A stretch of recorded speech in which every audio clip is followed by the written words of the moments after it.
ശത്രുക്കൾ മുൻപാകെ മേശയൊരുക്കും, നിറഞ്ഞു കവിയുമെൻ പാനപാത്രവും.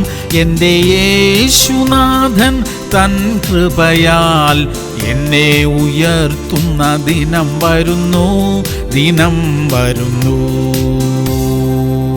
1 പത്രോസ് 2:13. സകല മാനുഷ നിയമത്തിനും കർത്താവിൻ നിമിത്തം കീഴടങ്ങുവിൻ. പ്രിയമുള്ളവരെ, നാം ഈ ലോകത്ത് ജീവിക്കുമ്പോൾ നാം പാർക്കുന്ന രാജ്യത്തെ നിയമം അനുസരിക്കുന്നവരായിരിക്കണം. രാജ്യത്തിന്റെ നിയമം നമ്മുടെ നന്മയ്ക്ക് വേണ്ടിയാ. അതനുസരിച്ച് തന്നെ ജീവിക്കണം. ദൈവം നമ്മെ നയിക്കാൻ ആളുകളെ ഏൽപ്പിച്ചിട്ടുണ്ട്. അവർ നമ്മെ നയിക്കട്ടെ. അവർക്ക് കീഴടങ്ങിയിരിക്കാൻ തിരുവചനം നമ്മെ ഓർമ്മിപ്പിക്കുന്നു. പ്രാർത്ഥിക്കാം. സ്വർഗീയ പിതാവേ, ഞങ്ങൾക്ക് വേണ്ടി അങ്ങ് നിയമിച്ചിരിക്കുന്ന നിയമങ്ങൾക്കായി സ്തോത്രം. ഞങ്ങൾ പാർക്കുന്ന രാജ്യത്തെ നിയമങ്ങൾ അനുസരിച്ച് ജീവിക്കുവാനുള്ള കൃപ ഞങ്ങൾക്ക് തരണമേ. അതിൽ വീഴ്ച വരുത്താതിരിക്കാൻ കർത്താവേ ഞങ്ങളെ സഹായിക്കണമേ. യേശു ക്രിസ്തുവിന്റെ നാമത്തിൽ തന്നെ.